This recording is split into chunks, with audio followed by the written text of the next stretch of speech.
Et c'est la chronique du soir maintenant avec notre consultant politique Agapit Napoléon Maforican. Bonsoir. Bonsoir Romiad, bonsoir à tous nos téléspectateurs. Il s'observe un calme apparent parce que en ce qui concerne cette pandémie du Covid-19 au Bénin, est-ce que nous pouvons dormir sur nos lauriers?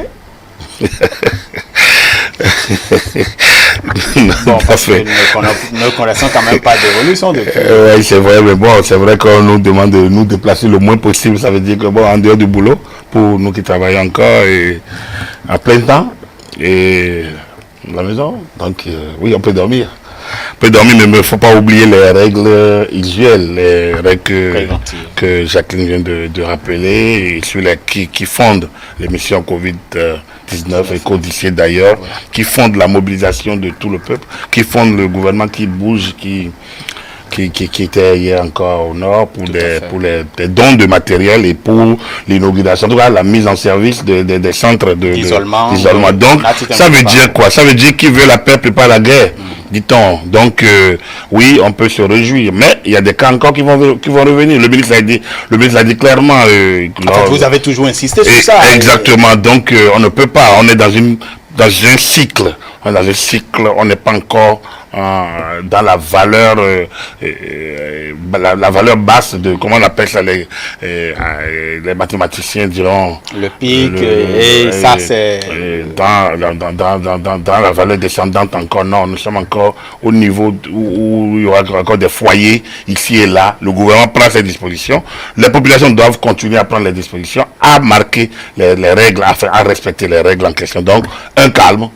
J'ai écouté certains sur les langues nationales des émissions interactives ou des émissions où les populations sont appelées à intervenir.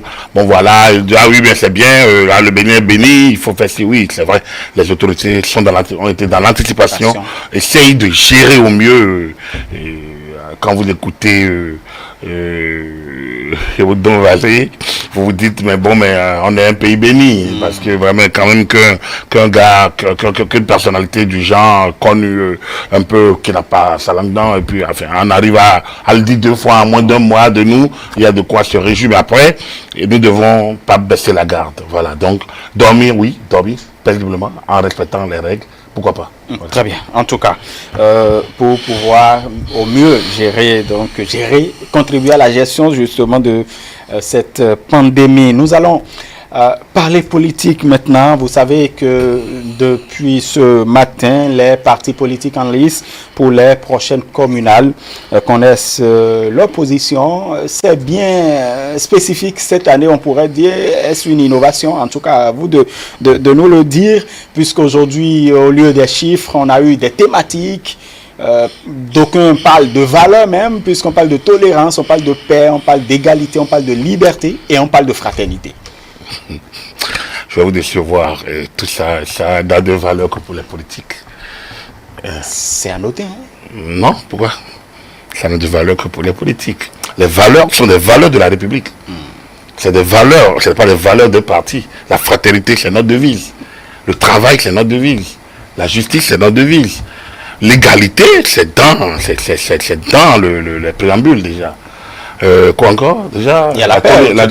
La paix, c'est une valeur. C'est au nom de la paix que l'ordre étatique doit régner. C'est pour le bien de la paix. La paix sociale, la paix communautaire, la paix des cœurs, la paix des âmes, la paix des... C'est ça. Mais ce qui peut interpeller ici, Agapit n'a pas donc, la CBE, est-ce que c'est anodin? Donc, les partis ne peuvent pas, à mon avis, s'arroger les valeurs républicaines seules. À mon avis, ces valeurs sont pour tous les partis. Si moi je suis de tel parti, nous sommes pour la tolérance, mais est-ce qu'un parti d'autre va dire que est-ce qu'un parti en face ne peut pas être pour la tolérance? Ils n'ont pas le choix. Ce sont des valeurs de la République. Donc, tous les partis incarnent ces valeurs-là, à mon avis. La Sénat leur a donné l'opportunité de choisir. Oui, mais bien sûr. Donc, du coup, je dis que ça a de valeur pour eux. Pour moi, citoyen, je considère que ces valeurs sont des valeurs de la République. C'est des valeurs de la République, du vivre ensemble, d'un certain nombre de principes qui fondent cette vie. Enfin, donc, pour moi, c'est pas pas les partis qui vont... Les partis doivent incarner toutes ces valeurs. Est-ce que vous pensez que... Parce que Madame la vice-présidente disait, oui, voilà, je suis content que l'égalité, c'est une femme. Bon, elle fallait faire rire un peu, amuser la galerie. Mais cela dit, est-ce que le FCBE peut dire qu'il ne promeut pas la valeur de l'égalité? Est-ce que le BR peut dire qu'il ne promeut pas la valeur de l'égalité? Ils n'ont pas le choix. C'est des valeurs de la République. Donc, alors, le FCBE, la paix. La paix. Ah, mais d'accord, mais... On a quand même demander s'ils ont tous le langage de paix. Alors, la paix, est-ce qu'ils sont prêts à se saborder au nom de la paix? Est-ce que l'équipe de Roubaix est prête à se saborder au nom de la paix? Pas évident. Parce que c'est un parti, il y a des rapports de force, il y a des intérêts. Le parti vit. Donc le parti va vivre sur ses valeurs. Et l'une des valeurs du parti, c'est de travailler pour conquérir, enfin l'une des missions, travailler pour conquérir. Et donc, au nom de la gestion, donc de la cité, au nom de cet idéal, à l'interne, il y a des courants qui vont... Donc, au nom de la liberté, il y a des courants qui sont appelés à s'animer librement au sein d'un parti. Et donc, en s'animant et en se libérant, ils s'affronteront. Et c'est pas parce qu'ils s'affrontent qu'ils ne sont pas pour la paix. Il y a des règles. C'est le respect des règles qui est la valeur cardinale pour aboutir à la paix. Donc, du coup, il ne s'agit pas de dire je décrète la paix, je suis X la paix pour qu'on dise oui, c'est la paix. Tout ça, non, il ne faut pas qu'on tombe dans ces... À mon avis, je ne tombe pas dans ces petites facilités de penser. Non, la CENA a voulu innover, elle a innové, tant mieux, on en prend acte. Ça a de la valeur pour les politiques qui vont dire désormais, nous sommes X la paix, Y la tolérance, Z la fraternité. C'est une bonne chose. Mais pour moi, ces valeurs, ils doivent promouvoir toutes ces valeurs pendant la campagne électorale. Ils n'ont pas le choix. Exactement, parce que justement, pendant la campagne, on n'est pas encore en campagne électorale, mais vous voyez déjà, quand vous écoutez quand même les représentants des différents partis politiques à la Sénat aujourd'hui, vous voyez qu'ils arrogent déjà, ou ils s'approprient déjà le contenu de ces différentes valeurs tirées, ou de ces thématiques tirées. Et donc, dans la campagne électorale, ne soyez pas étonnés, par exemple, qu'on puisse fonder la campagne justement sur ça. Écoutez, vous savez, avec qui on fait la campagne? Les lecteurs. Lequel? Pour vous dire la vérité, vous pensez que moi, le lecteur d'une ville comme Parakou attend que ce soit la paix ou la fraternité ou la tolérance pour voter pour une liste? Les lecteurs donc de l'arrondissement de 5 de Porte-Nouveau, de l'arrondissement de 2 d'Avrancourt, de l'arrondissement X de Lalo, de l'arrondissement Z de Porga, de Kobli. Vous pensez qu'il attend de savoir quelle est la valeur avant de voter? Non, ils se connaissent. C'est des électeurs qui se connaissent. Ça, c'est le fait des politiques. C'est le jeu des intellectuels. C'est normal peut-être. C'est bien sans doute. On gardera ça. Enfin, ça fait partie peut-être des innovations. Bon, voilà, si ça fait plaisir, tant mieux. Si tout le monde est d'accord, tant mieux. Alors, donc, basta. Mais pour moi, pas grand-chose à y garder sur le plan de contenu. Il n'y a rien de fondamental. Alors, la paix, par exemple, j'aurais bien aimé que l'incarnation totale, que le bulletin cette année, qu'on l'a intitulé bulletin unique, la paix, par exemple. Alors, quand on dit bulletin unique, la paix, ça permet de dire que, bon, voilà, paix, tolérance, égalité. Parce que nous avons déjà liberté, non, attends, c'est fraternité, justice et travail. Sont déjà la devise de la République. Paix, tolérance, égalité aurait pu être tout simplement les valeurs donc, du bulletin unique de cette année. Et donc, on appelle tous les partis politiques à respecter ces valeurs. Après, chacun est positionné dans l'ordre qu'on connaît. Il y a toujours une position circulaire.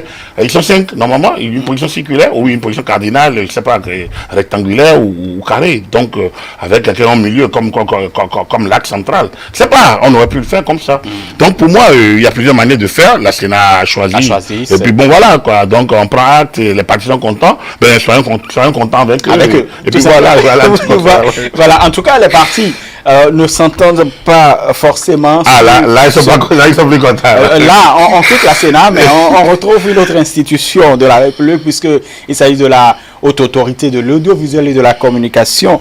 Les partis politiques étaient donc à la HAC pour parler un peu, puisque vous savez que la campagne sera médiatique cette année du fait donc de la pandémie du Covid-19 et donc on s'entend vraiment pas sur le temps ou sur les tranches à réserver aux partis politiques sur les différentes chaînes. Je voudrais vous expliquer, Agapit Napoléon Maforican, au-delà de ce que la RAC réserve donc aux partis politiques, certains partis ont souhaité quand même, s'ils sont dans une meilleure posture financière, ils pourraient quand même avoir des tranches sur les différentes chaînes et les stations de radiodiffusion, mais ils ne s'entendent pas sur ça. J'espère qu'ils vont s'entendre parce qu'en réalité, oui, je pense que la HAC ne peut pas contrôler toute la campagne sur les médias. Il y a le volet institutionnel, les médias publics. Oui. Il y a le volet aujourd'hui égalitaire dans le cadre de la campagne qui s'organise dans le cadre spécifique de cette année. Et donc, il y a un terrain où, à partir du moment où c'est l'État qui paye, il faut mettre tout le monde sur le même pied d'égalité. Tout à fait. Après, nous sommes en campagne électorale. Et les médias privés peuvent être emmenés à faire de la campagne. Si empêcher les partis politiques qui sont dans leur liberté de dépenser leurs frais de campagne pour les actions de publicité politique, c'est une entrave à la loi. Donc ça, il n'y a pas de raison. Et donc ils doivent s'entendre.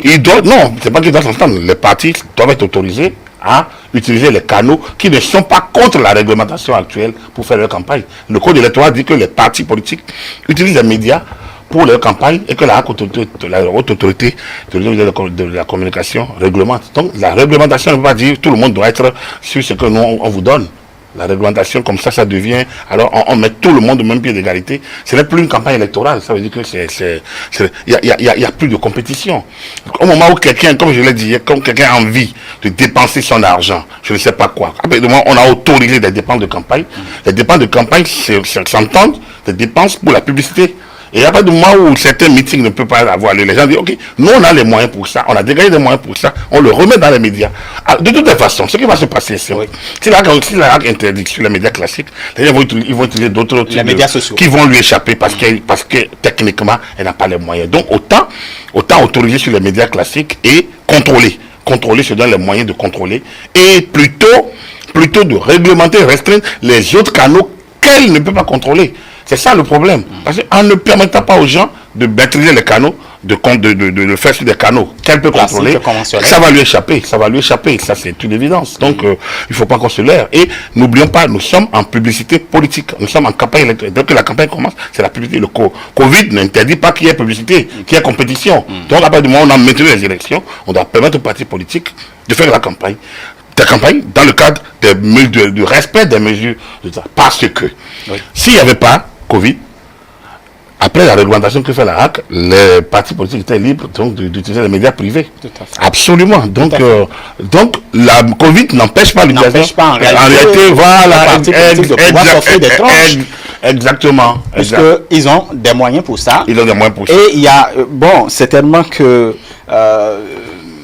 il faut pas permettre à d'autres partis de s'offrir trop de tranches, peut-être. Non, la HAC peut réglementer au niveau des organes de presse en disant tel temps d'antenne vous ne pouvez pas dépasser tel temps d'antenne à ça. Si on nous donne 20%, par exemple, si on donne 20% de temps journalier, ça veut dire que donc chaque organe utilise peut-être 20% ou 30% de son temps pour la campagne normale et ouvre 20% au marché public, enfin au marché politique, à la concurrence, et donc au plus offrant, et puis ça fait partie aussi des choses normales en campagne électorale. Donc pour moi, je pense qu'il faudrait le problème ne devrait pas se poser. Non, ne devrait pas se poser, et je suis convaincu que le problème ne se posera pas. Ce serait dommage que ce Bon, de toute façon, la RAC a rencontré donc l'effet tiers, certainement. Dans une dynamique de collaboration, de participation de tous à la réflexion, à la mise en œuvre de la stratégie. Dans les prochains jours, certainement, on aura plus d'éléments pour pouvoir mieux apprécier donc ce qui se passera. Bien évidemment, il y a les mégaphones, on en a parlé hier, on pourrait les utiliser aussi. Donc voilà. Donc, ceux qui n'ont le pas... crier public, Voilà. le griot. Voilà. Alors donc du coup, voyez, donc il y a tout ça, il y a beaucoup d'autres canaux. Voilà, c'est vrai canaux. que les mégaphones ne relèvent pas de la HAC, du contrôle de la Tout à HAC, fait. tout comme là c'est du contrôle du ministère de l'Intérieur et d'autres, peut-être du procureur directement. Donc il y a des canaux, les canaux qui dépendent de la HAC, c'est les canaux médiatiques et les médias classiques, les médias sociaux et autres. Voilà. Donc j'espère que les partis trouveront le juste milieu, mais il est mieux que la HAP arrive à contrôler tout ce qui passe par les canaux médiatiques, que ce soit les médias classiques, que ce soit les réseaux sociaux et autres canaux numériques. Ce serait mieux d'avoir un regard avisé là-dessus que de se laisser avoir par des canaux au noir qui lui échappent. Très bien. Merci. Agapit Napoléon Maforican, expert électoral, consultant médias et communication, consultant politique à E-Télé.